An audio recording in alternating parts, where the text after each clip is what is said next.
I'd like to welcome everyone to the July 28th special Board of Education meeting. We know that we are about 2.5 hours late, and I'm sure those of you that are watching know why we're 2.5 hours late. This is a very big decision that we're making this evening. It affects all of our students and all the families and parents and staff that work for GCPS. So it took us a long time to come to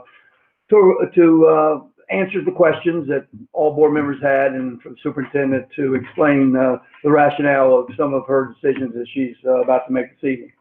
So again, I'd like to welcome you to this meeting. We will first of all take roll of the board members and those that are present for our meeting. If you will signify by saying aye when your name is called, please. Matthew Paul. Aye. Rodney Glotfelty. Aye. Monica Rinker. Here. Charlotte Seabold. Here. Karen DeVore. Here. Barb Baker. Here. And our student member, Jared Miller. Here. At this time, I'd like for everyone in attendance to stand for a moment of silence, and we will pledge to the flag led by our student member.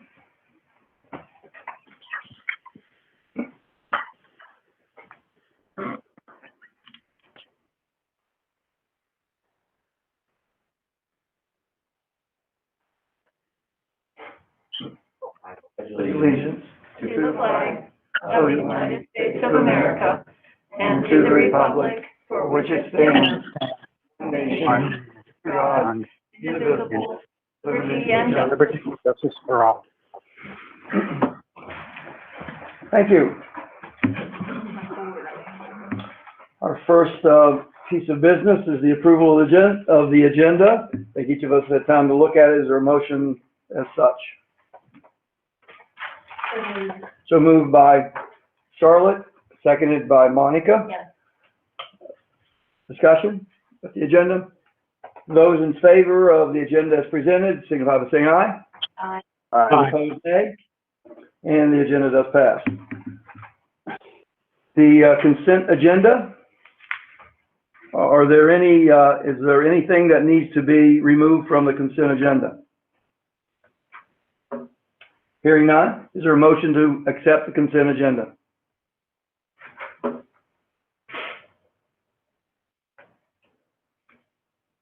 So moved.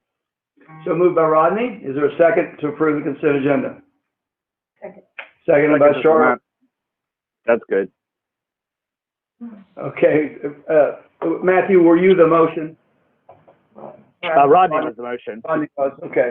We have Rodney on the motion, seconded by Charlotte. Discussion? Hearing none. Those in favor of the consent agenda signify by saying aye. Aye. Those opposed, nay. And it's a 4-0 vote. Under new business, would ask that Dr. Wilson come forward and present to us for action tonight modification of the 2021 school calendar.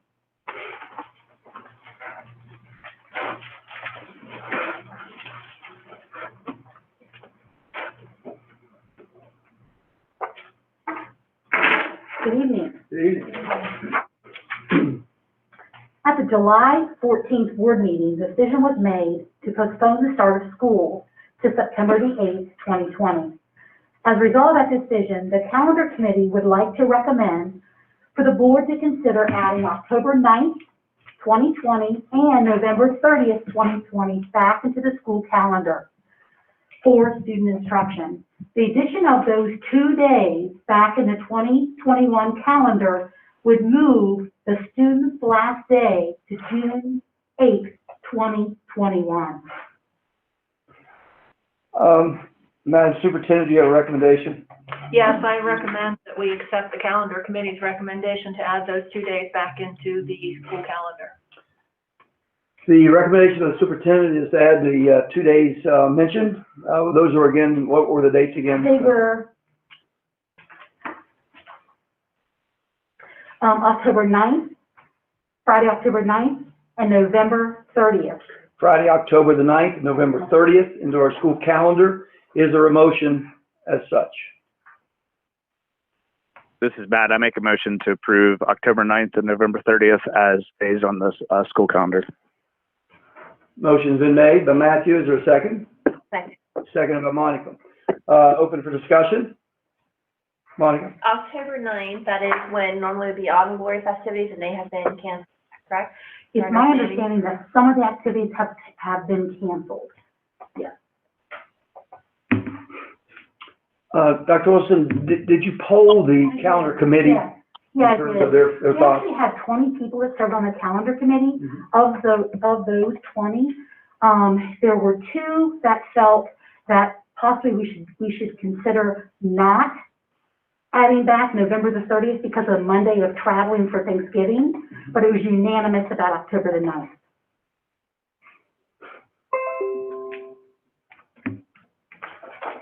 Any other questions, Dr. Wilson?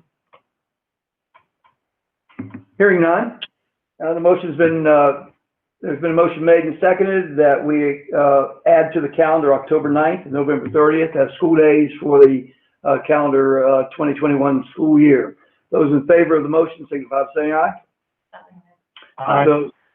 Those opposed, nay. The calendar is then changed to include those 2 days by 4-0 vote. Thank you. Thank you.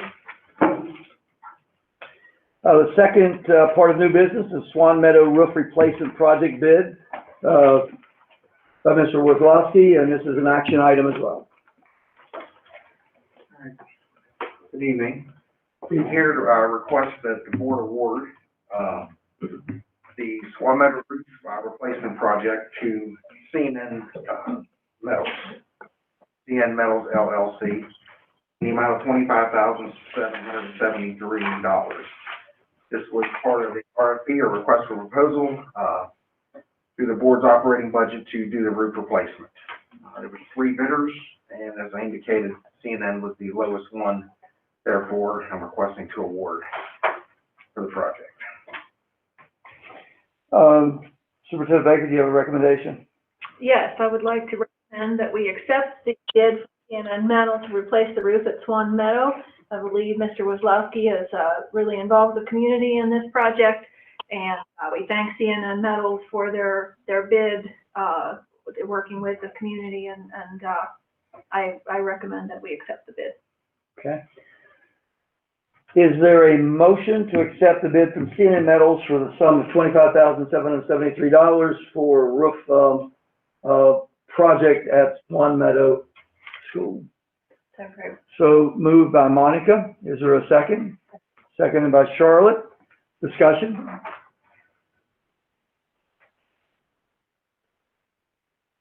When will that project begin and end? August 3rd. Begins August 3rd? Yep. And when do you anticipate the end of? End of the month. End of August 3rd? Yeah. Okay. Yeah. Month of August. Okay. So should we? Any other questions? Anyone? Hearing none, there is a motion and a second to award to CNN Metals a bid of $25,773 for roofing repairs, replacement at Swan Meadow. Those in favor, signify by saying aye. Aye. Aye. Those opposed, nay. And it's a 4-0 vote. Thank you.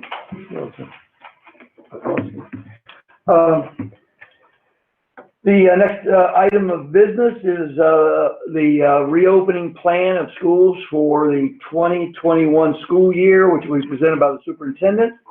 I will ask each of the board members to allow the superintendent to finish with her presentation. Then I'll ask for a recommendation from her once the presentation's over, and once we get a recommendation, if we have a motion and a second for that recommendation, we'll have discussion at that time.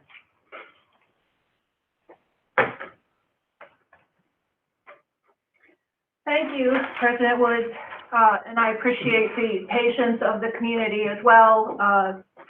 This has been a very long process and quite a very detailed decision that we have to make this evening, and I appreciate the patience, and we've certainly come to what we think is a good plan this evening.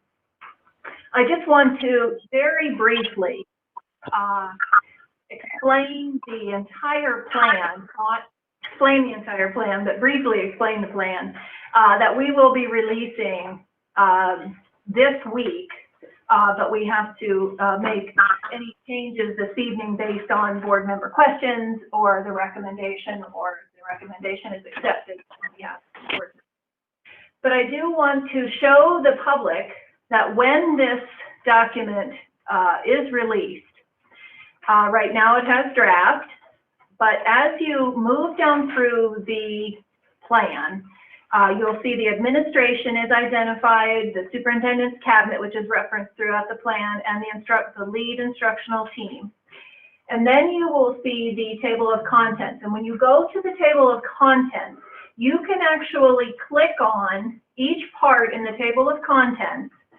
For instance, the Tiger teams that we've explained in detail, that you can click on that and it will take you directly to that page that outlines our work with the Tiger teams, which has included stakeholders, and they have made several recommendations. So on each part of the table of contents, on each of these, I guess they're bolded, then when you click on them, that will take you directly to that page. The instructional options, if you click on that portion, and you go to the instructional options, you will see that we have highly publicized that we have 3 options: stage 1 red, stage 2 yellow, and stage 3 green. I'm going to state in my general remarks in a few moments that many of the emails and feedback that we have received from the public have said, just please bring our children back in green, bring them back 5 days a week, and with their teachers, and we all feel that's best for our kids, and we want our kids to come back. But we are not by law allowed right now to open under stage green because the governor has not moved the entire state out of the current stage. And so therefore, according to the matrix by the MSCE, we are not allowed to open with a full reopening under green. Wish we could in some ways, but we're not quite there yet. So I wanted to make sure that the board and that the public understands that that is not an option for us yet. The governor moves the state and the trajectory changes, then hopefully we will get to a green as quickly as possible. You will see that this plan includes details for instruction of our virtual model that we will be offering to every single family, no matter what their situation. Everyone will have the opportunity for the virtual model. We have an elementary explanation. We have secondary explanation. We have instructional approaches included.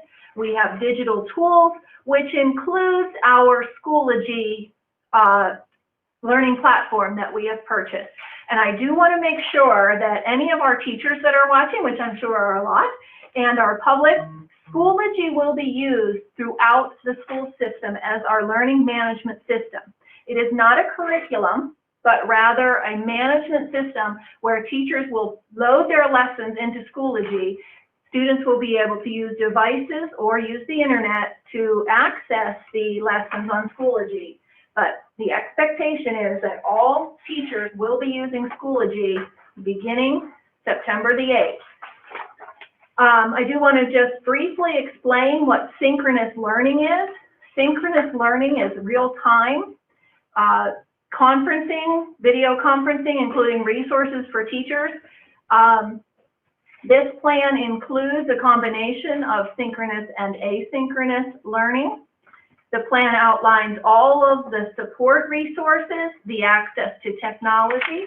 I do want to explain that we are deploying a one-to-one device for grades 1 through 12 over the course of the fall. We have 2,400 devices that are ordered. We are not 2,400 short, correct, Mr. Gang? We right now believe we can open on September 8th, one-to-one, with some high school students bringing their own device. And then as the new devices arrive, as the school year starts, we will deploy those devices as needed as quickly as we possibly can, making sure that they have all of our safety parts in place. You'll see a detailed area for curriculum, instruction, and assessment. I know there were some concerns in the spring about assessment. I want to make sure to reassure the community and families and parents watching this evening that our options for this fall will be very different than they were in the spring. And that includes assessment, that includes instruction. It will be very, very different. We have grading. I know that was a concern in the spring. That is outlined in the plan. Summer programming, which is occurring now on a voluntary basis for our students and our families, is occurring right now at the high school level and begins next week for our Jumpstart program, which is our elementary and middle school program. The plan outlines professional learning for staff. There's a whole section on our pupil services support. We've had many concerns regarding the return and our students needing to socialize and get back to full-time learning. And we understand that, and we know that we have students with emotional needs as well as their educational needs. And this part of the plan addresses some of the supports that we will have in place as far as attendance, and all of the things that our pupil services department takes care of. It outlines home and hospital, English language learners, health services. And again, if you click on the table of contents, it will take you to each section of this plan. Here's the section on social emotional learning, social emotional support, trauma-informed care and discipline. So all of that is addressed by the pupil services team. Special transportation. And then we come to instruction, and the first part is interscholastic athletics. As you well know, one of the requirements, it's actually requirement 13 of our plan. We must consult with the Maryland Public Secondary Schools Athletic Association, MPSSAA. They have not given us formal guidance other than our season does still start August the 12th. We don't know if other formal guidance will be coming out, but if it is, we will include this in the plan and provide updates to families. It outlines things like band and theater, full virtual learning. Again, even when we are able to return in green, we will be offering the full virtual learning for every student, and we will be offering it. You could have one student that wants to take advantage of the full virtual and one student that you may wish to get back to face-to-face learning when the time comes. So that the virtual learning will be available for every single student. One thing that we must be included in the plan is our access and equity. The boards of education across the state and Maryland superintendents have been tasked that when they're working on policy, when they're working on plans, that the equity lens must be used when all considerations are given for things like device deployment and access to all educational opportunities. And so this section outlines our access and equity. Went backwards for some reason. Let me get back. Where? Okay. Shortly, you'll hear me start speaking about some special populations. This plan outlines some special populations of students, and those include some English language learners, students with accommodations that have IEPs or 504 plans, gifted and talented students. And each one of those is outlined on how those students will be provided with an equitable education. Homeless students are included in the plan as well. And you will see that our pupil services team, they will do ongoing monitoring and collaboration to ensure that we are meeting the needs of all of those special populations. Included in this plan, this is the part that we get a tremendous amount of questions about. This is the protocol for building cleaning and disinfecting. It is a section on its own, and you will see that there are links at the end to CDC guidelines and other guidelines that have been provided to the superintendents by the Maryland Department of Health, the Maryland State Department of Education, and the CDC. So you'll see custodial cleaning, staff cleaning supplies, CTE equipment, ventilation, barriers, playgrounds, lockers, classroom modification, all of those things are included. Again, we will be tweaking this plan a little bit before it is released to the public, but it is a very comprehensive plan of how we want to come back full time. Health room protocols are included, health suite, staff screening, which we hear quite a bit, and you will see that when our employees return to work full time, that we are asking them to self-screen, as you find at the doctor's office or you find at other locations when you go in. And we will be asking things, you know, if they have a fever or any of the symptoms that you see here that are the recommendations of the health department that we screen for on a daily basis. And then you can see that there is a process map. There is information about student screening that will include all of the same criteria from the CDC. We have been provided guidance from the Maryland Department of Health and the Maryland State Department of Education on face covering. They will be required for students when they return. The programs that are happening now, the voluntary programs that are happening now, right now is high school credit recovery. Those students are being asked to wear face coverings. Their teachers are wearing face coverings. And Mr. Edwards was at Northern High School yesterday morning and said that every student arrives with their face coverings, and that seems to be going very well. The section on school resource officers, food services, meals, classroom supervision during lunch, and this again may change if we have to move things throughout the building. If we can't feed them in the cafeteria, socially distancing them, then we will feed them in the classroom. Some of these may change, but you can, when it's released, you can see where we are right now unless we are provided with additional guidance. You'll see communications. The stakeholder teams have solicited input from parents and stakeholders, and we continue to do that, and we've read every single email that has come in. I think, Mr. Woods, you said earlier, 107. 107 emails that have come in, and we do read them very carefully, and we do consider and try and incorporate the concerns into our plan, and we'll continue to do so. This is the section in which we start to have the links to various parts of our plan. Some of the links link only to other sections of the plan, while other links link to outside agencies.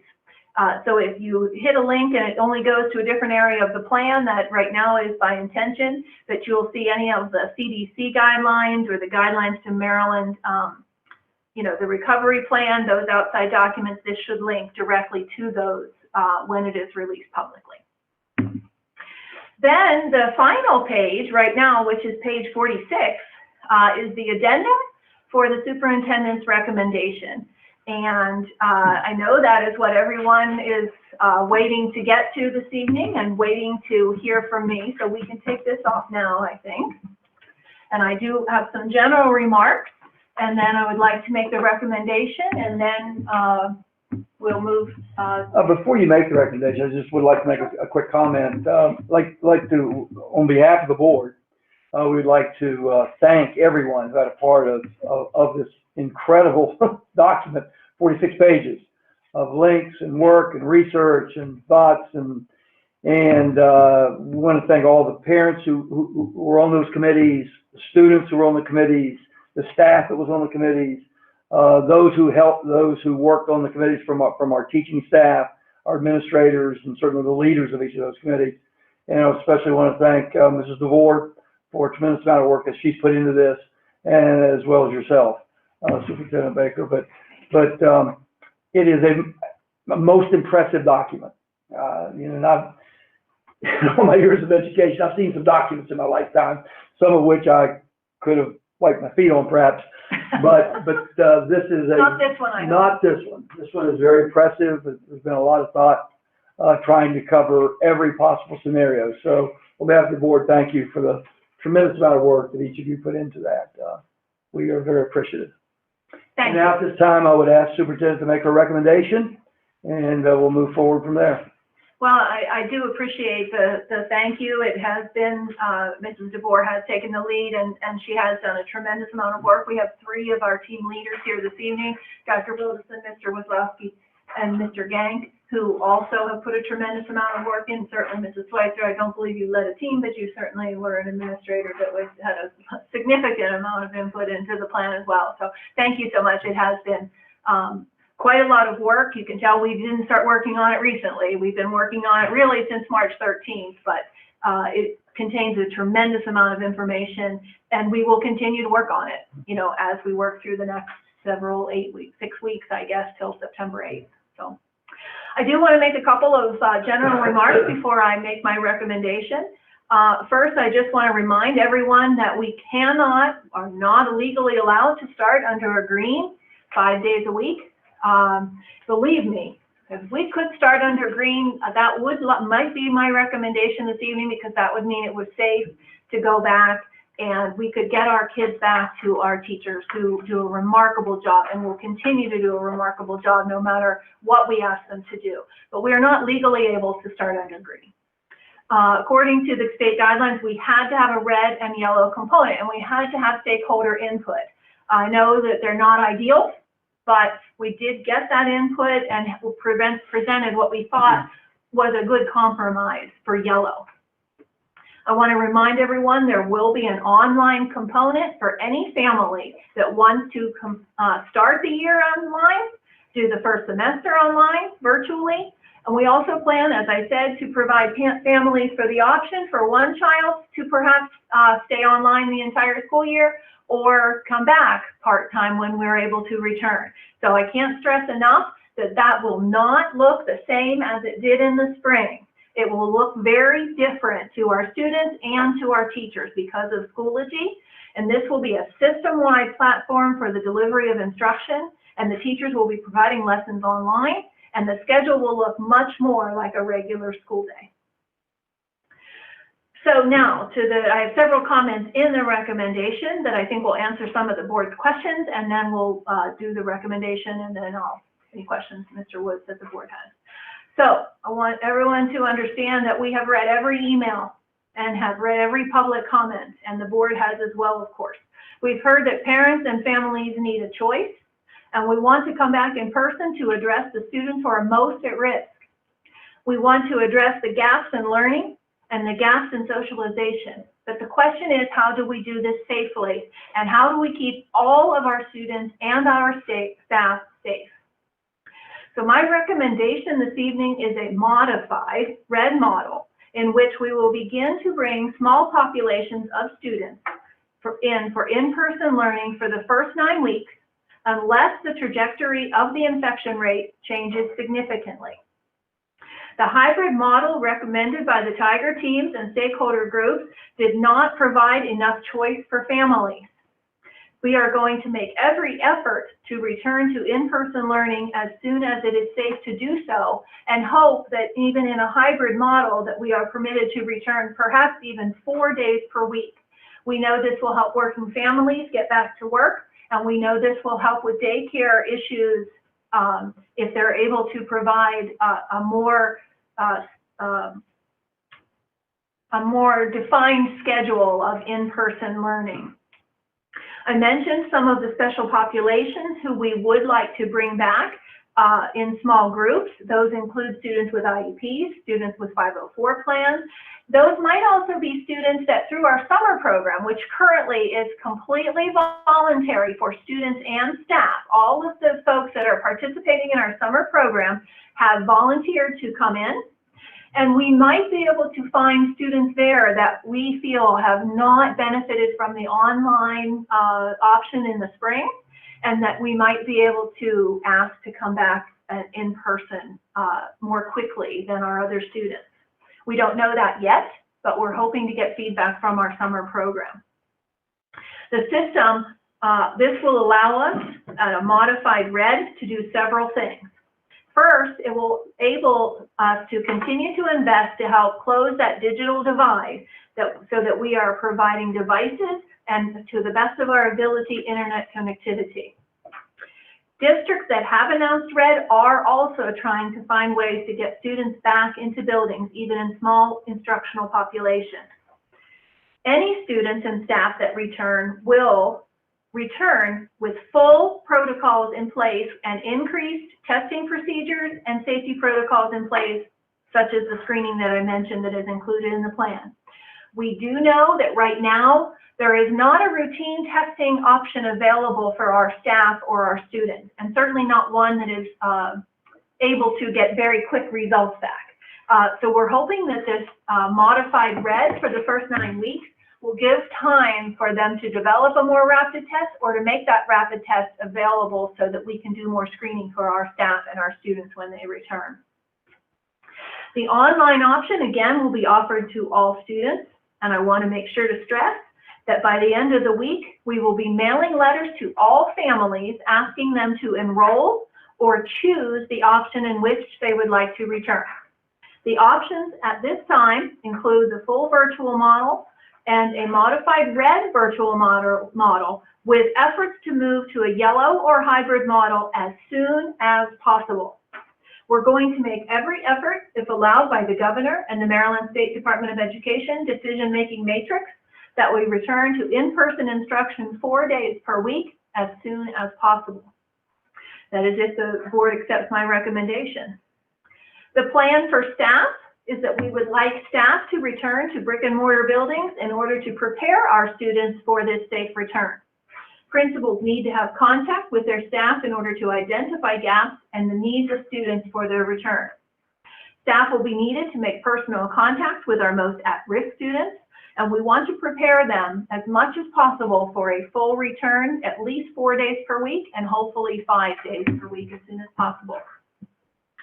We want to identify small populations of students for a return to academics, but the recommendation at this time is for extracurricular activities to be suspended at the start of the season unless we see a change in the trajectory of infection.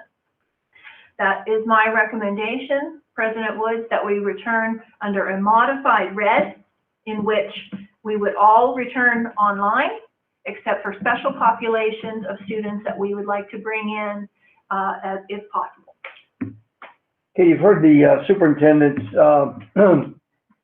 recommendation that we return as a system beginning on September 8th as a modified red for the first term, 9 weeks, in which the virtual learning mechanism will be used, data collected, and all the various things that will need to go into preparing for a return, and our hopes, to 4 days a week hybrid schedule, which would be allowed by the state. So that is her recommendation. I need a motion and a second in order to have discussion. So is there a motion to accept the superintendent's recommendation? This is Rodney. I'll move to accept the superintendent's recommendation to begin school in a modified red option. Okay, there is a motion by Rodney to accept the superintendent's recommendation. Is there a second? This is Matt. I'll make a second to Rodney's motion. Seconded by Dr. Paul. We can now have discussion. Questions for the superintendent?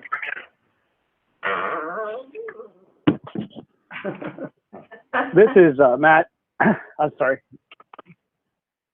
I just wanted to say, like Tom did, thanks for all the hard work. This is, I think, one of the hardest decisions we've faced on the board, maybe the hardest. And we certainly did read every single email you sent, and every other email was a different perspective. And so we know that we're not making a lot of people happy with this decision. But as we analyzed, we certainly want to err on the side of caution in this decision, but also making sure that we prepare as much as possible to get back as many days as we can. And so the goal of this is certainly to get back to more instructional days. We really felt that the hybrid model, while we appreciate all the work that went into that and the feedback, that it really didn't provide that many pros over just the all virtual learning, because you still have to deal with childcare, you still have to deal with 3 days that students aren't there. And so we thought we could possibly devote more attention to the online instruction and getting that right. And we certainly, the board is committed, I think, to investing to close the digital divide as much as possible to make sure that we can get devices and internet connectivity to students that need it. And want to make clear, too, that that virtual option is going to be available for the foreseeable future throughout this pandemic. So if you are not going to plan to go back at all, even if we go back in person, I think we really want to know that. And if we really encourage you to do that, if you're comfortable with that and you want to err on the side of safety. I think that's a lot of the things I wanted to say, but I think this gives us a little bit of consistency, at least for this part of the first part of the school year. And then we can continue to get the data and work to get back into some level of in-person instruction. Thank you, Dr. Other questions, comments from the board? Yes, Carla. I think this has been very hard. This is a very hard decision, and I appreciate the folks that did write in and let us know, because it gave us a great overview of all the things that are situations that families have to work out, and that we have to think about as we move forward with this. My hope was that we could come in and we could have the digital. I think it's very important that we have that, because there are a lot of people out there that are afraid, and I think we all understand how they feel about this, because we've never been in a situation like this before. But there's also other people that need to get to work, need to try to get back into the regular routine. And there's also children that to be in the schools. I think we all realize that. And equity was one of the big issues that the state emphasized in having us write the plan, that it would be made in an equitable way. And I see digital is great, and hopefully it works for a lot of people, but we know that it doesn't work for everyone. We know there's families that do not have computers. We know there's people that do not have internet and probably will not have it for a long time. We have tried to work on that with the hotspots, but as one parent said, that means sitting in a school parking lot in a car with a couple of kids trying to do homework on the computer that after you worked all day. So that is definitely not a situation that's comfortable for folks. So we, I see this time, if we take the time, and it seems like we can't come back in full. So as far as green, until the governor makes the choice to move us up. So at this time, I see this as the best situation that we could be in, because we can take this and work on getting our digital platform to a place that it's serving as many people as possible. We also have some time that we can work with our special groups and children that are really in need, and possibly maybe even children that can't get internet, because we're going to be asking questions about trying to figure out people that can come back and all, I think, is what you said. And I do want to make it clear that Mr. Gank and his team are working on the hotspot issue. So we do understand that, in the spring, we were doing the best that we could, but we are working on the hotspot issue. We know that a lot of families don't have adequate internet. Right. So his team is working very diligently. This will give us a little bit of extra time to identify those students that we really need to address. So I appreciate you mentioning that, because I forgot to say that, but right. It is something we are working on.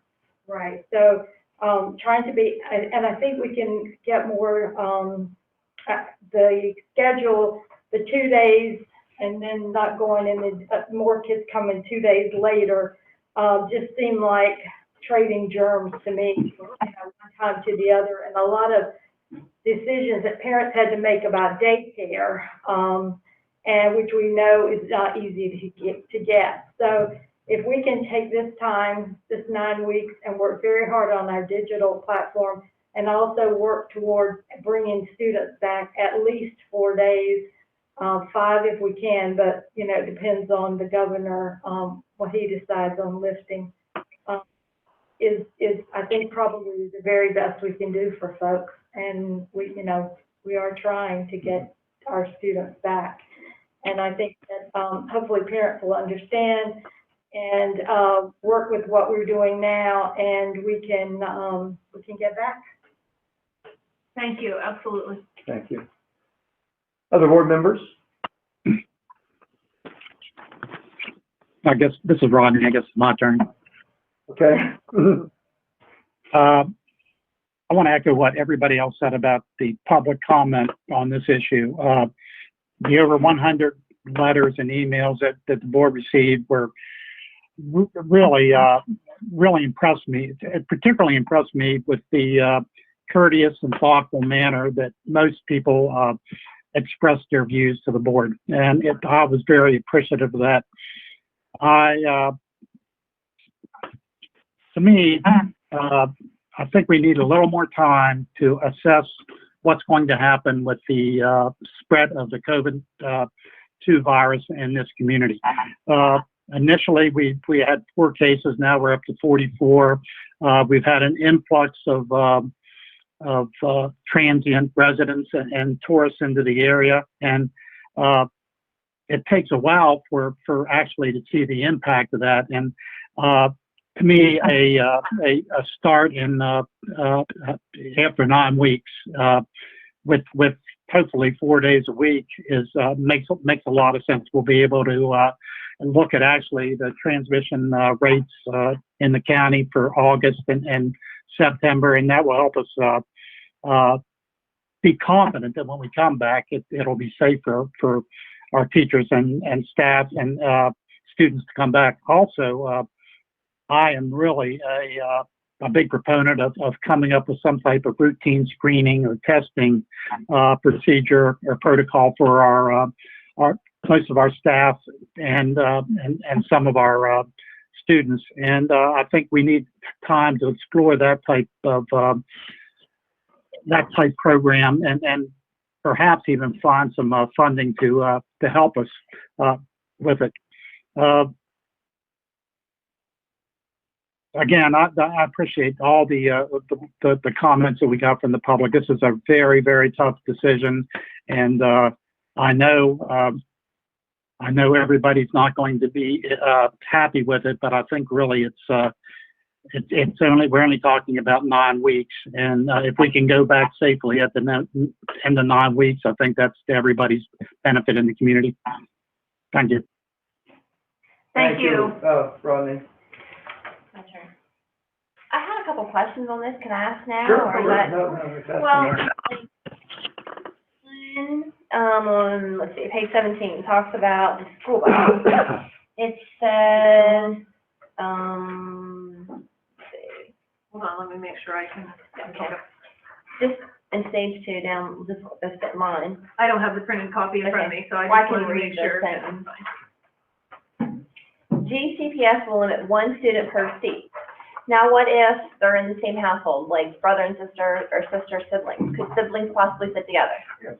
Yes, we can certainly do that. Okay, I mean, I thought. Yes, those are guidelines to begin the. Right, but I just thought that might be something That's a good someone, if they question. look at it.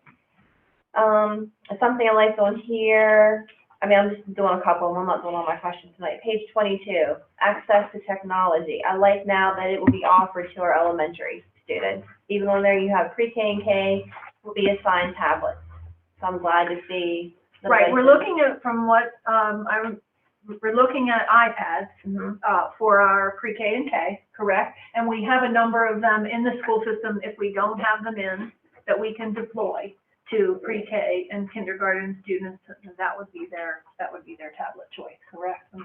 Yeah, we have enough iPads in the county to relocate them down to pre-K and K. And Because the rest of the grade levels, 1 through 8, initially would be one-to-one on, mostly Chromebooks.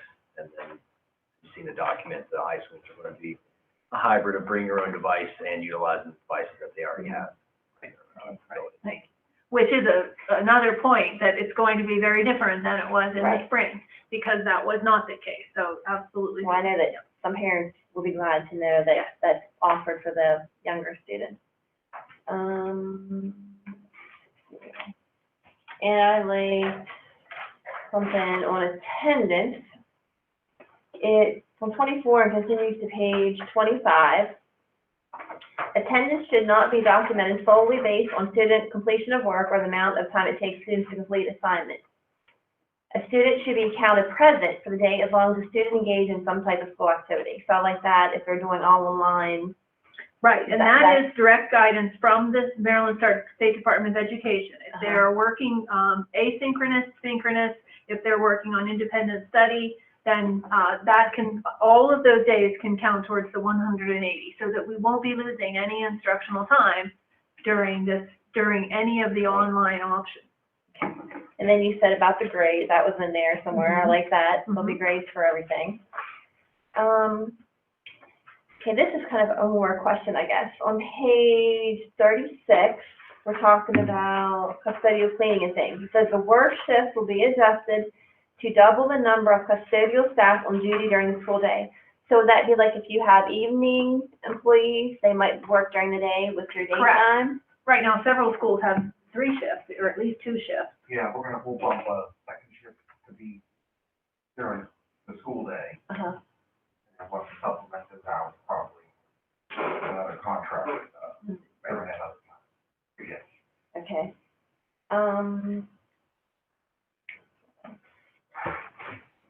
And I see that each class can be provided a spray bottle, cleaning agent, and microfiber cleaning cloths that will be regularly laundered by the cloth vendor. That's good.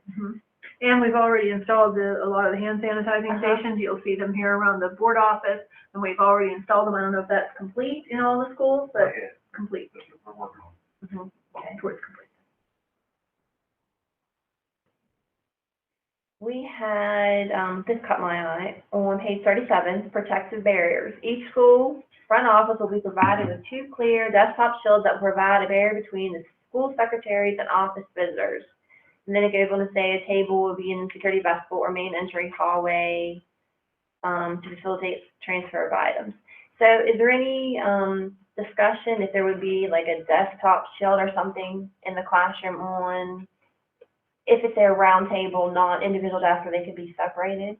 We are, Mr. Wazlowski has been contacted by, a lot of vendors are working to provide those. You'll see those, a lot of those barriers, again, have been installed here at central office, and we're working on each school, and we're looking at the availability of purchasing some barriers, Right. so that if we can't completely social distance, that we still have some barriers. According to my nurse manager and our Dr. Corder and our consultation with Mr. Stevens, really nothing replaces the mask. Right. But there are other factors and other precautions that we can take, and we've looked into, I think, almost all of them. Yeah, we have some in the schools now. We're doing some, speech therapy. Mm-hmm. So the students is on one side and then the barriers there and then the therapist on the other. So they have to be able to See them now. Yeah. Yeah. as far as at ESY, our extended school year services, We've already voiced them. Okay. There was something about a nurse I had a question for. While you're thinking, can I? Yes, go ahead. Let me see what page that was on. Bus passes. Unfortunately, we don't have, that won't be until the 9 weeks. But I did want to mention that we got a lot of folks that, we had said that if we went back, that bus passes wouldn't be, it was in the plan that they couldn't be honored or whatever. And that's important to parents to get because of daycare and all of that. So now we have the time to try to get that worked out between now and the 9 weeks. So hopefully we can figure out how we can, do the buses to have them. we can certainly look at that. And I think through the enrollment process, once we know more families that which option they want to which one they want to take advantage of, that would give us time to at least look at that, because I know that is important, but it is very difficult if we, we didn't know which model we would be coming back, and Right, so right, we weren't able to honor them. right. But now we know, that is a, problem for parents, so hopefully Oh, yeah. that would be something that we'll work on. I would hope that as we progress, we can put more kids on the bus. Right. Mhm. Right, we're Right, trying to use pick to 22, because we can increase that, that should open up. right. Right now, we just have it, restricted so much for the to and from address. But I'm hoping it all kind of goes together, that we. Right.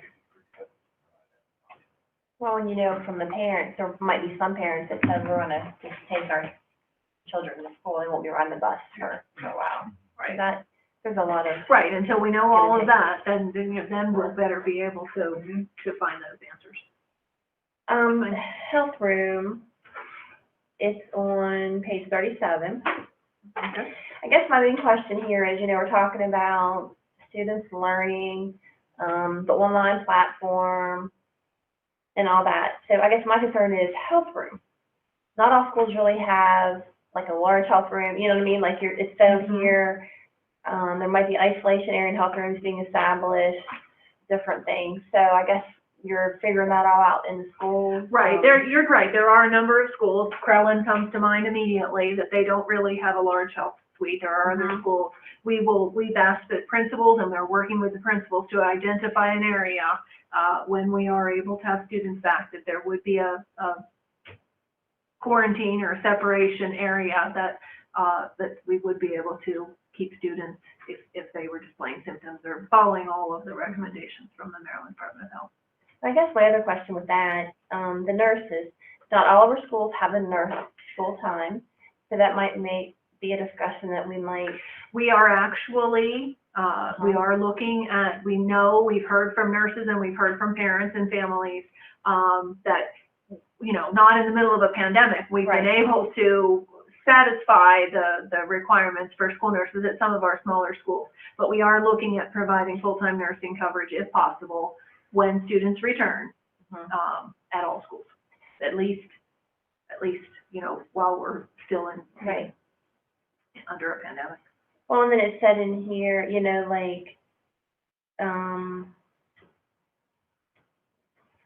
something else on it.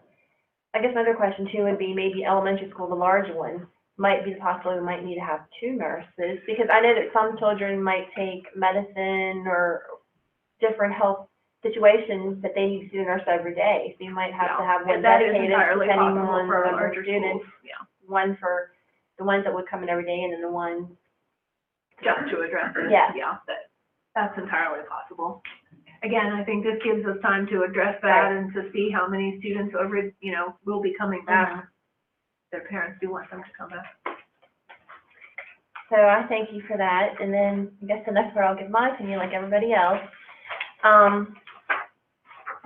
I also appreciate and value when we do ask for public comments. We read them, we have a lot of discussions, and it was amazing we had over 100, as Mr. Woods had stated. And even some of them were kind enough to say that they didn't want to be in our shoes to have to make the decisions that we make tonight. And I thank you for the ones that said that. And we had both sides of the spectrum. You had ones that are strictly for doing distant learning, staying home, compromise the immune system, but also they give reasons. They might have a family member older, they're caregivers, all different kind of reasons, and I respect that. Then you have the ones that are for their children to go back to school. They say it's a safe haven for some kids. Some kids do better. They need the support. They need to see face-to-face with teachers. It's good for social, emotional. And some parents said, we're just not meant to be a teacher. Who's a teacher would be a teacher. We're not technology savvy.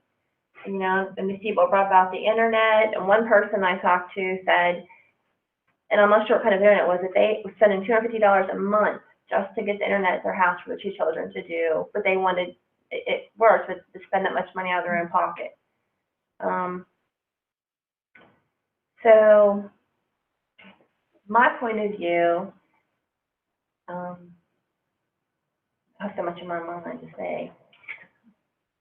I value both sides and I respect both sides, but coming as a parent with children in the school system, I wish that we could do, the yellow model, where you could give the parents, the guardians a choice to either send their children to school or to be able to do the online option. If I had my wish and it worked, that's what I realistically would like to see, because for numerous reasons, the benefits of it. And I appreciate all the work that was put into this and how when the students do get to go back to school, how everything is getting set up and ready. Thank you. And, you know, I will say that I read the emails as well, and, they were very respectful. I agree with what Mr. Glasshouse said, but I also, you know, there were a number of them that did want their children to go back under yellow, even the 2 days a week.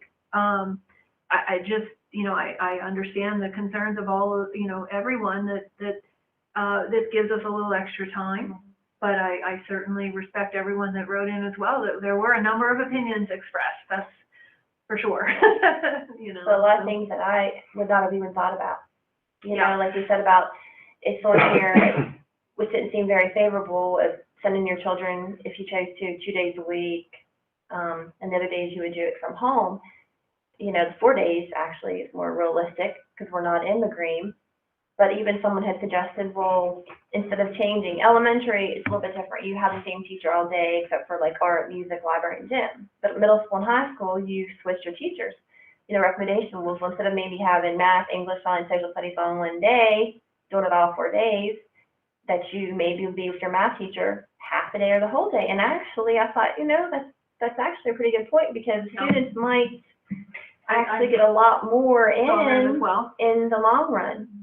And you know, one thing that I did not mention that I really need to, and I think it addresses what you're saying, a number of the public comments in the emails address the fact that it is going to be very difficult to return to school, and our teachers are great, and I knew that people would have a greater appreciation for our schools, and I think they do. I think they see the job that our teachers and our administrators and our entire staff do every single day, and they do a wonderful job. But returning with Schoology is going to be new for families, for parents, for even students, for everyone. So we are going to, in addition to having special populations come back, we do want to have extended back to school nights, extended opportunities where parents can come into the building. Some of that will be voluntarily by appointment, however we decide to do that. But having those families come in so that they can see what it's all about and learn what Schoology is about. We will also have online tutorials. I know Mr. Schultz has already started working on some of those in addition to training the staff, but we know that it's going to be new for parents and students as well. So I did not mention that in my recommendations, but I do want to make sure because I think it addresses the fact that, you know, parents, this is difficult for them. It is very difficult for them. And so we want to provide as many tools as we possibly can to help until we can return full green. And I think when we return, if I'm correct in saying this, I believe the middle school, the 8th graders last year going into 9th grade and our 5th graders going into 6th grade never actually got a tour of the school. Is that correct? To really, like you do it usually in the summer right before school. Right, we wouldn't see, we weren't allowed in the building, so we weren't, they haven't even, coming into the new school, they haven't even been into their new building yet. So eventually there will be the option for them, the ones that are. Right. I think it would be part of the extended back to school nights for sure. Yeah. And scheduled, will they be sent out before? Well, that's all part. We kind of on the plan got to as far as we could go until we were sure what the board would vote this evening, and then, you know, starting tomorrow we'll start with the enrollment, and then we'll work on scheduling and all of those kinds of things. But we really had to have this decision first before we could continue to move forward. And we will. Students that are watching. Oh, I know. Would like to know. Absolutely, they want to know. Very much so. What classes do I have? Yeah. And I do need to mention that the online will look different for high school because the MVLO, the Maryland Virtual Learning Opportunities, are governed by the State Department of Education. So the blue option for high school will look a little different than it does for 1 to 8 or pre-K to 8, but the options will be there. And we will work on schedules as quickly as we can. I know the principals are working on them. And I forgot even your elementary, you know, they like back to school night, teachers to be Absolutely, in the absolutely, classroom. and So that's some haven't even, met their teacher, that's they don't know important to their them too. teacher, absolutely, yeah. They don't want to see them the first time in school, yeah, I totally understand that. All right, thank you. Garrett? No, I don't have Hey, Tom. Oh. Go ahead, All Joe. right. I don't have a beautifully stated soliloquy like everyone else to say tonight, but I do have a few questions, and I can echo the sentiments shared by almost everybody. But so you mentioned that extracurriculars will be canceled for this first time. Now, does that mean that the extracurriculars, such as the band and certain athletic teams that are already practicing, do they cease practicing? No, right now, that's an excellent question. Right now, everything is voluntary. The coach is voluntary, you know, and they had to submit a safety plan. Okay? And so right now, there is no emphasis on academics. What we kind of meant by that was, when we get back to school or after the 12th of August, if we're not given any, I think we'll be given additional guidance from MPSSA. But when school starts, we felt like, or I felt like in my recommendation, that we couldn't say that it wasn't safe enough yet for all of our students to return, but yet we were having all of the practices. So we will continue with the voluntary everything for a while until we figure it out. I'm not sure a date yet. Again, I wasn't sure of the will of the board this evening on that, so we haven't gotten quite that far yet. All right. And I know it's evident in our community that masks don't have a 100% approval rating. How would the schools be tasked with dealing with violations of mask wearing? People refusing to wear them, wearing them incorrectly, would that be a dress code violation or something a little more serious? Well, you know, I think it would depend on the age of the student. I think certainly the high school students, such as yourself, would understand that they are to be worn unless you're eating or drinking, or if you have a presentation to give and you can socially distance yourself from the rest of the group, possibly. But right now the guidance is that they are to be worn at all times while indoors or while you're not alone in a room by yourself.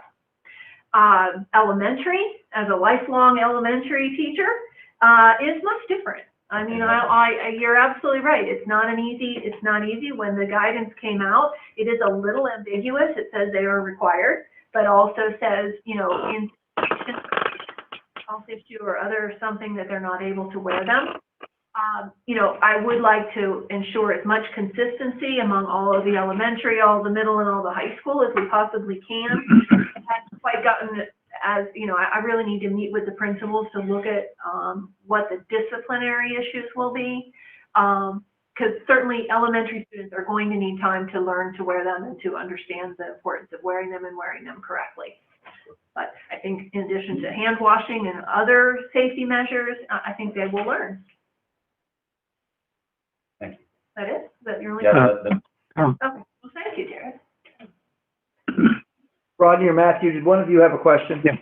Yeah, I have just a quick comment, and I think, and this is kind of for the public that might be listening, I think our ability to get our students back into school as quickly as possible, with 4 days a week or whatever we decide after the brief red opening period, will be dependent on keeping the spread of disease low in our community.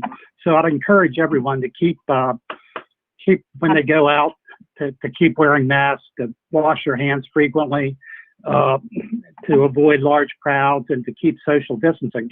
Also, we have flu season coming up on us, and so there'll be several viruses circulating within the general population. And kind of a public service announcement from a former health officer, I would recommend strongly that everybody get their flu shots this year. It'll make our lives a lot easier in opening schools. Thank you, Rodney. Thank you, former health officer. Important. I guess, to sort of wrap it up and take my turn.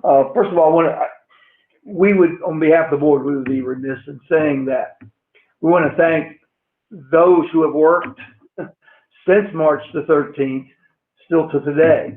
You know, the HR department in this building has worked every day to ensure that everybody gets everything that they need done, and all the certificates are done correctly, everything, insurance is done correctly, everything is done correctly.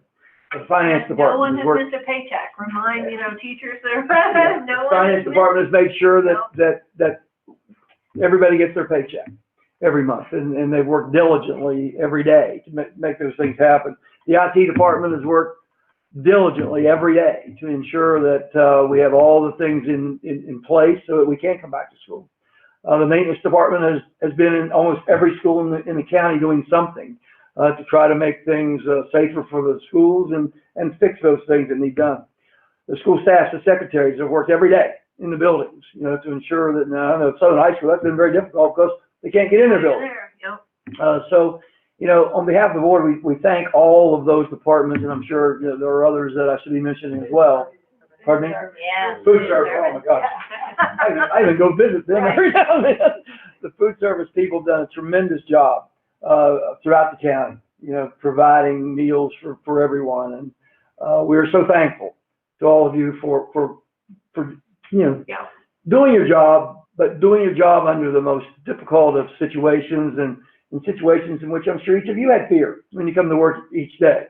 Am I safe coming to work every day? And we appreciate very much all you've done, and we will certainly try to ensure every day that you're safe when you come into a building owned by the Garrett County Public School System. Mr. Wazlowski and I took a brief tour of the northern area schools last week, I guess it was, and you will be amazed at the amount of work.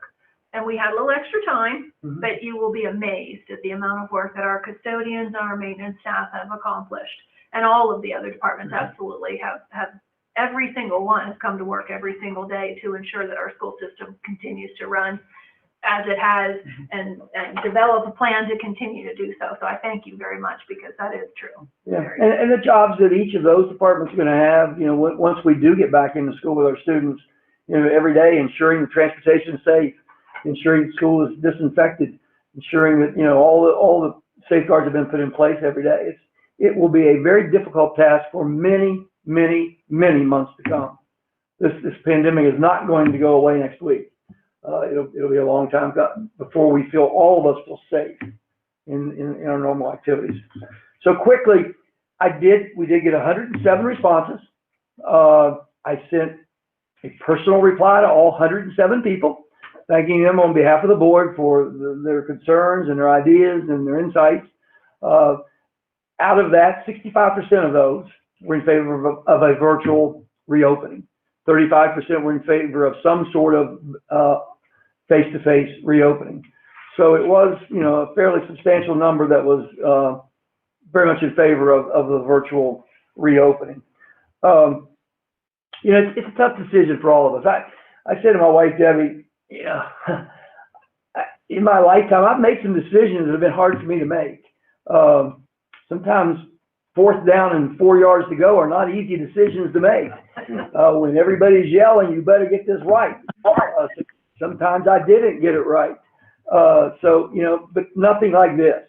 This is a decision that not only affects the lives of every student in the system, every family in the system, every staff member in the system, but not only affects them, it affects their life perhaps. Because none of us want something bad to happen to anyone. And that has become, I think, a driving force for the superintendent. And I know it's been a driving force for 5 of us. We value very much the safety of our students. So, all I can say is I will look forward when all of our students are back in school. I'll look forward when I can go to after-school activities and watch them. I'll look forward to normalcy as we've all grown to love it here in America. But I'm also smart enough to know that we are not there yet, and we are a ways away. So until we get to that time, we will be cautious, but we will continue to work hard every day to try to make that happen. So with that being said, are there any other questions for the superintendent before we take a vote? Yes, Monica. The devices, so I guess you'll have a date when you'll notify the parents of the pickup at the different locations in the school. Absolutely. That probably will be done by school, like we did in the spring. That would be similar. But that will all now be determined now that we are getting to a decision of the Right. return. Charlotte? Hopefully we'll have, some type of plan, that when students, I know that some did not pick up their packet, in the spring and so hopefully we'll have, something that we do follow up closely on that. And if there are students, hopefully we can, make a personal call, or meet with the family to Right. try to help them out to figure out how we can best, serve. Yeah, absolutely. In my remarks, when I indicated that there would be a need for staff to follow up with families, that would be one thing. And we know the packets weren't ideal in the spring during the emergency closure. First, we were told we needed to do packets, and then we did packets, and then they said you can't collect them. And then they said you can collect them, but you can't touch them. And then they said you can touch them, but don't touch them for a year. There was just, I'm joking about that part, but it was the guidance that we were getting because the virus was so new and nobody knew how long it lasted on a surface. So we know that the packets were not ideal, and we know that there were a lot of families that were not engaged. A lot of them did the packet and the online and every part that they could possibly do. So we know that we need to make sure that we do a lot of outreach for families to make sure they remain engaged with their learning process. And as I said in the last month's presentation, to make that relationship with their teacher or teachers to ensure that they continue to engage with their own learning. It's going to be very important. Right. Thank you. Gentlemen, any questions? I'm good, thanks. Okay. Okay, there is, a motion has been made to accept the superintendent's recommendation and seconded that we start the school year on September the 8th virtually for the first 9 weeks, which time we will collect data.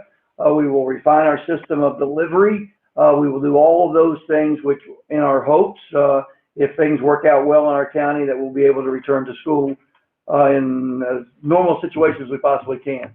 That is her recommendation to us tonight. So therefore, I will ask those in favor signify by saying aye. Aye. Aye. Those opposed, nay. Thanks. There is 3 votes for yes and 1 vote for no, so your recommendation does carry. Thank you very much. I appreciate Congratulations that. once again on a lot of hard work. Thank you A very lot of much. hard work. A lot of hard work by a lot of people, so I do appreciate it. Appreciate the concerns, and we'll get to work on this next. So thank you so much. So the 9 weeks makes it when, November, right? I think I calculated it at November the 8th or 12th. I think, I'm not sure who gave me this. Thank you. I was gonna take this. I can check, but Okay, yeah. Okay, moving on, we have a 5-year strategic capital improvement plan presentation tonight. It is not for action, it's for a first read, although there will be action taken at the next board meeting in August. It's a plan that we have been working with the commissioners to present to them, which gives them some idea what our plans are for our school system over the next 5 years. A lot of this was predicated on the fact that until the pandemic, we have been given very good news that we would be perhaps in line for an 89-11 split in terms of capital improvement monies, which we're still hopeful we will get, but until the pandemic's over and the General Assembly meets again, we're not sure about a lot of those sorts of things, but we want to give to the commissioners what we feel is in the best interest of our system. So I'm going to ask Mr. Wozlowski to lead and Mr. Paul to be a part of that, Dr. Paul to be a part of that as well. He's been very instrumental of representing the Board of Education's views on many of those things as we have met with commissioners and tried to both groups agree on things that would be in the best interest of the school system. So, Mr. Wozlowski, with that introduction, the floor is all yours. This is the first year where it's a blended document. We're actually going to present the capital improvement plan and also the 5-year strategic facilities plan together. So as Mr. Woods indicated, Mr. Paul was really instrumental in putting a lot of this together in terms of the strategic facilities plan based on a lot of documentation I provided him through the capital improvement program. With regard to the 5-year strategic plan, I'll ask Mr. Paul to go ahead and start and kind of give a background of where some of this information came from, and then I'll follow through with where we're going to go with the project. Thanks, Rich. So yeah, we've had the 5-year strategic plan. Of course, we've been working on this, and this is a result of a lot of hard work over a couple years. As you remember, and we want to recognize that this is all built on work that's been done through the superintendent's RISE plan and all the committees and input that was done there through the staff and through parents and the engagement that was done through the community during that part. And then there were internet surveys and looking at strengths, weaknesses, opportunities, and threats through a SWOT analysis. And that identified some strategic issues that we knew we had to address. As a result of those strategic issues, then we went and enlisted the services of the Educational Facilities Planning LLC and Dr. David Lever to take us through a process that was a process of community engagement and looking at data to help guide us. And they kind of laid forth a process, and really a lot of the recommendations here are reflected from the work that they have done. We did receive that some hopeful news back when the Built to Learn Act, as Tom mentioned, was passed back in March with the General Assembly. That was subsequently vetoed, so we're on hold to know what's going to happen with that. But we do want to get our plan in place so that if the Built to Learn Act is able to be implemented, because the blueprint is overridden, then we will be able to move forward with the 8911, and is going to provide a lot of opportunity for us. As we look through this plan, the keystone of the plan is really our commitment, and the board is very committed and wanted to make this clear as our philosophy of community schools. And we wanted to thank the subcommittee that did a lot of research to look into that and to kind of back what we'd really felt for a long time with the commitment to our community schools. And so what you will see in the plan is that all the schools, I think every school but Northern Middle, which was our newest school to be renovated, is mentioned here in the plan. And so we do have a commitment to all of our communities, and we do that intentionally. And it's not just because we have schools and we don't want to make people sad because of their community schools. We actually believe strongly that there are a lot of outcomes, academic outcomes, behavioral outcomes, and socioeconomic outcomes that come from that philosophy. And so the board really embraces that philosophy, and that's a hallmark of what we've done here. Rich developed a lot of the work based on the different plans that we've had, including the Strategic Facilities Committee recommendations. There were other master plans and work that has been done with some other strategic plans in the past. We took all of that information, at some of our internal reports, and he then looked and categorized all these projects. And so really, there's several there, but we could kind of put this into 3 main categories. You have your modernizations, which that'll be renovations. And the key for that in this plan is really the question regarding Southern Middle School and Broadford, as we'll see here in a moment. And then there are safety and security improvements, and that, of course, is something that's a key priority. We all want to make sure we do everything we can to make sure our schools are safe for our students and staff. And then more of the routine things. So that's roof replacements, HVAC, some of the annual requests to restore buildings and grounds, that these are the things that just are routine that keep our buildings running. And so you're going to see those 3 different things in there. So as we went through, there are really probably 4 key planning initiatives that we're going to need to see happen over the next couple of years. And one will be looking at a educational specification plan, an EdSpec plan for Grantsville Elementary School. So Grantsville and Friendsville Elementary in the north and Broadford in the south all have an open space design. And this was something that was really popular back in the 60s and 70s and maybe even the early 80s. But as time throughout our experience and research has found, that has some characteristics that are actually detrimental to some student achievement and to staff engagement. And so we want to work to improve those facilities. And so Grantsville will have some planning to work on that. Then we'll be looking at the second part of this will be grade band alignments. And I know that this is something that has come up multiple times throughout our work on this, and both the RISE plan work and the Strategic Facilities Committee recommended that we at least explore these options. And so the board is going to ask that there be a work done in the next year to look at the possibility.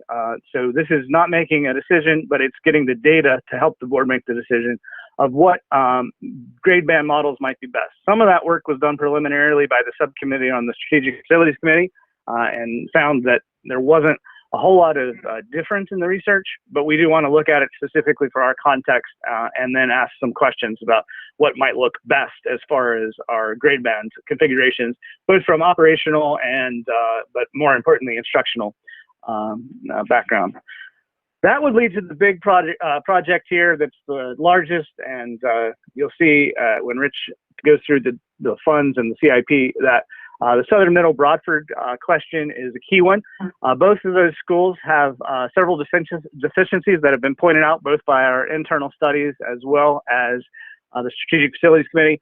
And you'll remember that Southern Middle has been, well, as long as I've been on the board, Southern Middle has been on our radar. And I think it started back in 2008 when they finished Northern Middle. So it's been almost 12 years that we have been looking to do something there. And we're hopeful that finally with an 89-11 type of split that we'll be able to do that. In the meantime, Broadford does still have the open space classrooms and some other deficiencies, including roof replacement and some renovations that are needed. And so the question becomes, what's the best approach there? And so we want to look at that first through an ed spec plan to explore two options, and maybe through that ed spec plan, other options will develop. But the two that we would be looking at would be renovating the schools separately, doing renovations for both Broadford and Southern Middle as a separate institutions as they are now, or looking to combine those facilities into a school within a school model. So within that model, each school would have a separate educational program, its staff, its students, its own budget, but they might share some common spaces and try to find some efficiencies that way and save in our overall construction expense is a possibility with that. But we want to have full data for that, but we want to look at it first from an educational perspective and then look at it from the operational perspective and the plan for that.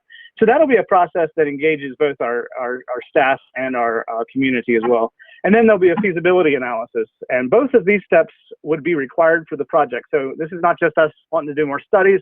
These are required to be approved by the Interagency Commission for School Construction, the IAC.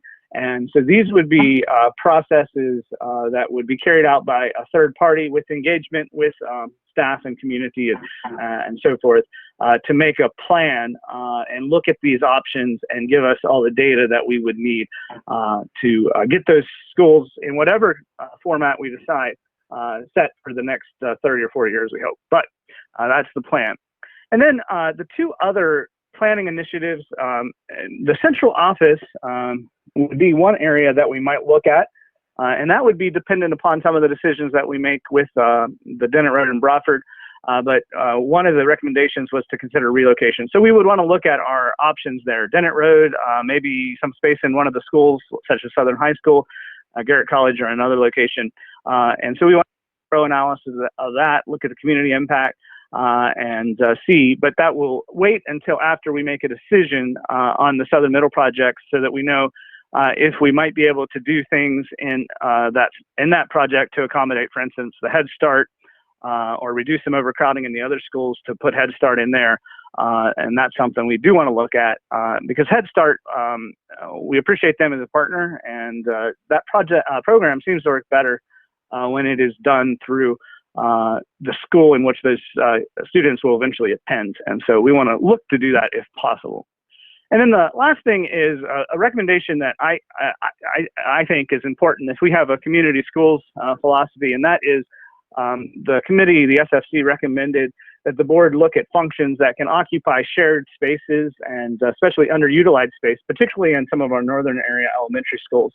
And we want to partner and truly make these community schools and do what we can to perhaps work with nonprofits and other government agencies to places where we can share to do that and to share in the cost and also services and help our families and students do that. So one of the options that we might want to explore, and we want the superintendent to engage in some conversation on, is looking at the Friendsville community and the library there and seeing if we might be able to partner with some co-location.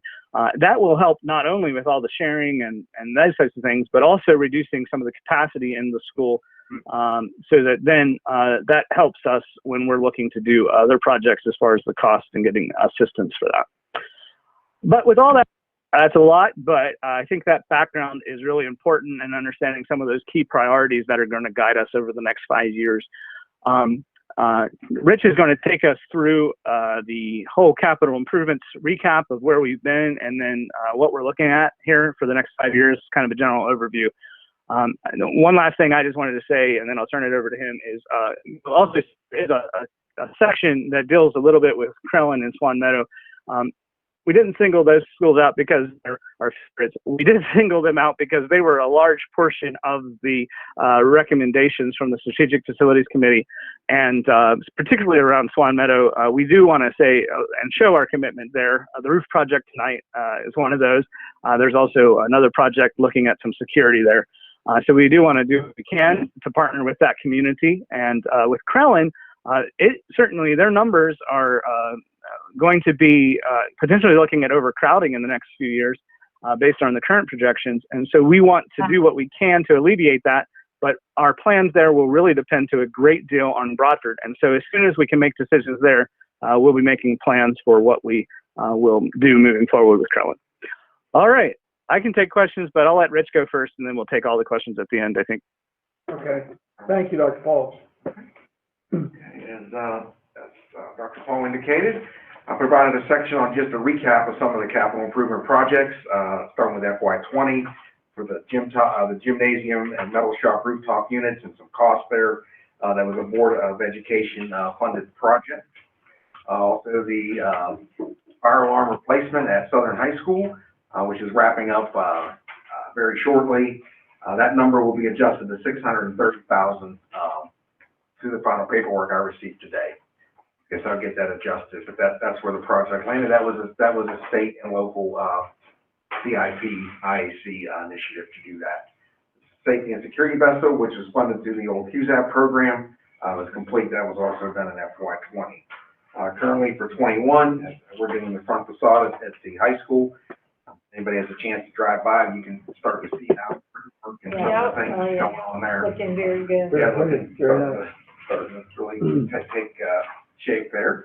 And then we're also looking at the Yucklades and the Accident Elementary Schools security vestibules as they're coming along nice. That total cost will be adjusted hopefully downward as we're making some value engineering decisions throughout the project.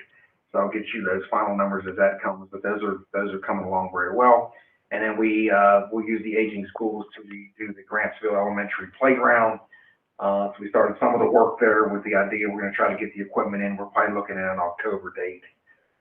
We'll leave the existing there for the kids to play, and then we'll be able to get in there in a week and get that. A lot of one thing I should say about the whole construction world now, along with COVID and this, there's a lot of uncertainties with not only the construction, but I think also with the funding going forward. I think we're going to have a lot of things to work through, especially when we talk about the safety and security, whether that funding is going to be available. We don't have any of those answers yet. We just have to just keep that in mind that a lot of this is going to be fluid. Okay. So when we get to the projects that we're going to go forward with in terms of FY22, as we indicated, we're going to look at the Grantsville Elementary School open space pod enclosure, and we're going to also look to do the roof at the same time as we do that construction under there. And that's an estimated cost of $2.2 million and then $1.5 for the roof. So we'll get the ed spec going on that here and get that submitted for October to move into the for approval to get that started. One thing about that project, based on where it lands in terms of design, and that there would be a chance that we'd have to look to have Grantsville at probably Northern Middle or some location for some period of time in order to do a project like that. We're not sure what the summer is going to look like next year in terms of time, how many days till we get to all this. So we might be working with a shorter summer, so that might have to be part of the planning. But I want to make sure we're very transparent with that before we get into that. And then we talked about some of the planning that Dr. Paul indicated. We'll get started with that. And then as long as the funding's there, we want to try to do something with the Northern High Security Vestibule, as we did with Southern. And then I also want to do for Route 40 Friendsville, Crowell, Broadford, Swan Meadow, some type of design RFP to try to do storefronts and doors and that, to kind of, at least as I indicated in previous meetings, to stop direct access to the students, to the staff, when people are granted access into the building. And then Can I ask you a question? Yeah. When you're working on Grantsville, is the safety requirements going to be looked at? It's not here as far as going into the building, or? Yeah, I think the vision now with Grantsville is to take the vestibule, and if we can, in the project, relocate the office so they're connected, Okay. to kind of create that vestibule and then access to kind of bring it all together. Okay, that Okay. could be part of this. Yeah, I think we would do that within the, yeah. Okay. Okay. And then, so that would kind of wrap up 22. Well, actually, I'm sorry, we would try to do the Northern High parking lot and get some lights there. And I'm gonna work with, talk to County Roads, and we'll kind of try to do that as a joint project where they provide the pavement and that. They've helped us in the past. Yeah, so that's Yeah. kind of where that would, Great. that would kind of wrap up where we need for 22. And then we kind of move into the 5 years plan, and the Southern Middle thing is going to get started, and how that all unfolds, as Dr. Paul indicated, will really start to take shape. We'll start to look at some our mechanical systems that need to be replaced with the boilers at Northern High and Route 40. Some more HVAC and air conditioning at Northern High School in terms of 2 areas there. And then also we need to do some Accents Elementary School's parking lot is kind of the next on the list in terms of some work. We also have some parking lot and rear drainage that we'd like to do at that time. As we jump forward with the roof, it'd probably be a good idea to have the drainage done and some of those things done prior to the roof that's in the next year. So we have places to tie all those kind of things into. So that's kind of why that's there. We kind of take it, if you've been to accident in the rainy season, you probably know the exact areas I'm talking about where the water lays there.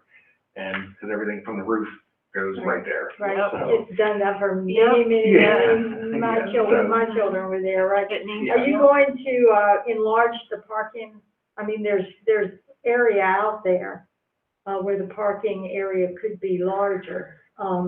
Yeah, You know, I think the way it's set up now, there's no functionality with that old bus loop. Right, So I think we could probably look at, that space there. right, because it's now a drive-through. Right, it's now a The loop drive-through. is not used, so I know that, I've been to activities there, and Yeah. I didn't know if that was part of, at least have it in your. Yeah, sure. Yeah, that would make sense to do We that. can check with the principal, of course, there, Oh, but yeah, absolutely. I think, if there's any way to get them more parking. Right. All right, then we move into the next year. We're going to continue with the Southern Middle Broadford project in terms of where that would land and the design for that. And then we move into the Friendsville modernization, that partnership, looking for something with the library to get that project done, and the roof at Accident. And then, as Dr. Paul indicated, with the study and what happens with Central Office and Dennett Road, we know for sure that the fire alarm needs to be replaced at Dennett Road. We can't get parts for it now. But where that building lands in terms of whether it's Central Office, continue to be Head Start, we'll have to make all those determinations, but we're going to need to get that done. And then also this building here, with regard to some windows and some of the glass blocks, we just need to, but that, again, will be linked to that decision of where that comes, but those are things that need to be done. And then we get into the last 2 years, year 3, we're gonna go to more of the modernization. And then we wanna start doing some HVAC. So Yawk Glades Elementary, all the instructional areas need to be air conditioned. So that project, lands there for that year. And then the last 2 years, years 4 and 5 would really be the construction of the, Broadford Southern Middle project, as it's designed and developed at that point. So, also in the report, we kind of listed, just to help, we listed projects by facility, and then also, list them by fiscal year as a summary. And then I have a CIP on the end that has, you can see the breakdown. This right now is done on the 50-50 split. That's how I'll have to submit it, because the 8911 that was referenced before is not official. I was given word that we will have the opportunity, to go. To amend it. When it's official, that we will have the ability to go down, meet with the agency and go ahead and get it amended. Which they were indicated shouldn't be an issue, but, so we'll go from there. So those are the numbers. The one project that's on here that I missed out of here was the wastewater, treatment plan at the Northern Complex. So it's on the CIP, so I have to add it back to this. It was an oversight, so. Yeah, we get that added before Yeah. when it goes on the website. You have that added, So we do still need that? Yes. Yeah, that system's just old and antiquated, and it just needs to be replaced. Yeah. Will it be as much, to take care of? I Well, mean, is there we would hope a way- through modern technology that we would eliminate a lot of the labor and that we do there now with the daily water testing, and it's really a comprehensive process for that. But there's nothing there that keep us from having to use that. I mean, it's necessary for the Yeah. facility, okay. Yeah. Yeah, it's very necessary. We are on public sewer water, Okay, so it's necessary for the northern complex to operate. right, okay, good. That was a question I had last time, because I had been told something. We're one of the only systems in the state of Maryland that has it. Right. Other questions for Dr. Paul or Rich? Hey, Rich. Yeah. This is Rodney. I know why you had to submit this for 50-50 split, but should Governor Hogan's veto be overturned in January, the new local funding formula will be changed probably by sometime in February or March. Would it be possible to put a spreadsheet together, just projecting what those costs would be with the 10.5, 89.5% state split? It might be. Yeah, we have. interesting to look at that. We have that available. It should be posted to board docs, I think. It is, it's under executive. Oh, okay. Yeah. Is it on there? Yeah. Yeah, it just got there right before the meeting started tonight, so. Late when I see Dr. Paul. But we'll- So late, but it's there. Oh, it's a second document there. Well, Yeah, there's two, we got two documents tonight, and, for the 50-50 and the 89-11 split, but online, under executive, content. You can see it. Yeah, it would be- I'll forward an email to you too. I see it. I'm sorry. Yeah. No problem. I think, just two other small points, but one was, with that feasibility analysis, that will be a board-funded initiative. The board believes so strongly in that project and trying to invest in those two schools and getting all the best data that we can, that we're going to be investing in that from our funds. And then we have established, one of the recommendations of the committee was to, the Strategic Facilities Committee was to establish a joint working committee with the county government, and President Woods appointed a kind of advisory committee to look at that. And so we have met and talked about this. So this will not be a surprise to the county. So we have worked through this and worked through some questions together. Good point, thank you. Yeah, that committee has done tremendous service for, I think, both the county and the school board, in that, you know, we've been able to get on the same page with one another, which I'm sure in many years, previous that did not occur. But I think the county is, I think, we all think the county, three commissioners are very much wanting to, be a part of progressing our school system, our buildings, and, our needs. Yes, Charlotte. Yes, I would like to thank the writers of the plan, for the input and the board's feelings about the importance of community schools. It was, that was things that we found out through the processes we've been going through and through the public. And it was, Dr. Paul and made sure that that was in the plan, and I appreciate that very much because, you know, we have found out the many benefits of that. And the plan to retain those community schools as much as we can. I do have some concerns about the Southern Middle Broadford possible consolidation. I think there's a lot of things that we need to look at as we go forward with that. That was brought up, as Matthew said, as one of through the committee to look at. They're two separate schools now. The thought was putting them together and making it one school. But there's a lot of other things that come into play in that situation. And as far as the grade band, what size that school is going to be. I know at one point it was only sized to the amount of kids we had now. And then, you know, the thoughts on what you're going to do with Head Start. There's so many things, and the fact, you know, that when you get, you look at two schools versus the one new school and what it's, you know, what kind of facilities. I remember that, like if you're going to put two different age children in there, as you're talking about elementary and middle, then you've got to think about not just one gym, you got to have two gyms, or, you know, you can't, there's got to be some common place that you can use, but there's going to be other places. And the number of students that is going to be, I forgot how many exactly it was figured for. Matt, do you remember? Under which option? Under the, combining the two schools together, I think it's, Well, it has to be. 900 or something. yeah, it's 857, Right.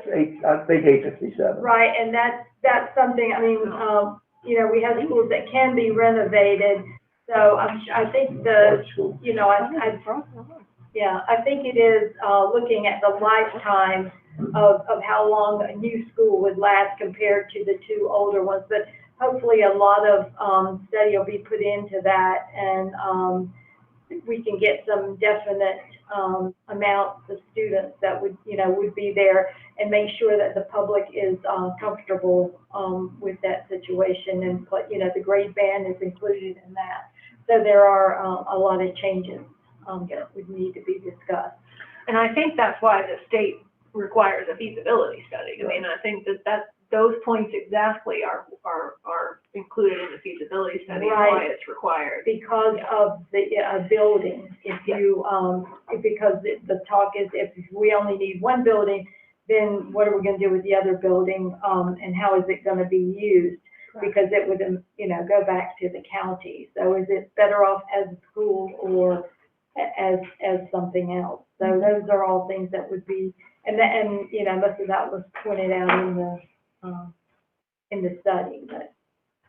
Yeah, I think that's why that feasibility analysis makes such a good sense to look at both those options and get us as much data as we can to make a most informed decision that we can on that.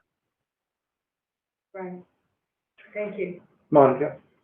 I know this one here, and correct me if I'm wrong, but I believe this is the first I've seen Grand Trail Elementary School playground renovation. Have we seen that before somewhere?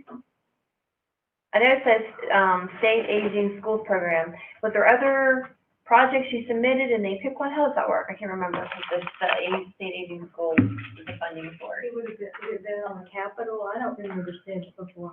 We were allotted, each year the 38,000 for aging schools. Mm-hmm. There was a lot of things that weren't done. So when the idea came up behind Grantsville and the ADA compliance issue that we need to address, I moved forward with the aging schools funds in order to fund that project. So this is more than 1 year then? Yeah, I was able to take, there was $100 and some thousand that weren't previously used from aging schools in terms of Garrett County. Uh-huh. So I took the 38,000, so we'll have another 38 for 21. So I took these back funds in order to fund this project. Well, that's the first I hadn't heard anything about the playground. That's part of my, Yeah. I don't remember. There was an ADA need. Oh, Yeah, absolutely. we have, Okay.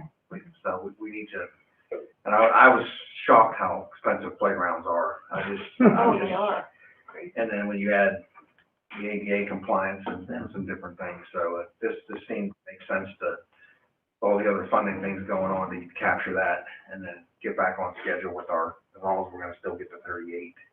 So is there any other playgrounds that are not ADA compliance right now then? Yes. So is that So things that we should took do? care of, some of this money, we took care of the Accolades last year, we'll take care of Grantsville, and then our next one is accident, because, that's the special ed center, so. And when I say access, it's more about the surface, Mhm. that the pea gravel is no good anymore, so that's really where it starts in terms of that surface. So that's something that we can do with in-house, we don't have to. Yeah, yes, and then there's the equipment, the accessibility of the equipment, the swings. Mhm. There's just a lot of different rules with that we really need to focus on. So things have changed, they continue to change. Things have changed, yeah, and, Well, and correct me if I'm wrong too, we wouldn't have started with accident because their playground is in the back, where a lot of this drainage issues are that you just mentioned a little bit ago. So we wouldn't have wanted to start with accident anyway, even though they are the special education center. right, and then Yeah. and then we have the wheelchair student at Grantsville. Right. Who currently we don't have one, so we have to kind of prioritize that way. But, the playground's gonna be things we have to do. Okay. Well, I think, well, go ahead. I have No, go another ahead. question. I guess this is a concern or a thing to understand. So the completion of Southern Middle School in Bradford, which to my correct will be a feasible study done, and it will determine if it will be Southern Middle School fixed as it is and Bradford fixed as it is, or two schools under one roof, or a whole new school built to occupy two schools. I think that's what I read. There would be like 3 different options. But the concern is for that to happen, it won't start until the year 2025, like the actual construction part of it, and be completed in the year 2027. So my question is the roof at Bradford. Is it going to be okay till 2027? In talking with our roof person, he said they'll continue to be able to patch it and just keep it functional. It's not gonna fall in by any means. They'll just continue, we'll just continue to patch it as needed. Okay. But, so that's, all I can do is take the assurance that's what we have to work with. Okay. Well, the reason I asked is it's been on the CIP for a long time, Oh, the yeah. roof. Yeah. So it needs to So, be and then done. now we're putting it off for 7 years, kind of. It needs to be It's a done. big deal. I mean, So it's the that's- top of the Well, list. it needs replaced, but It needs replaced.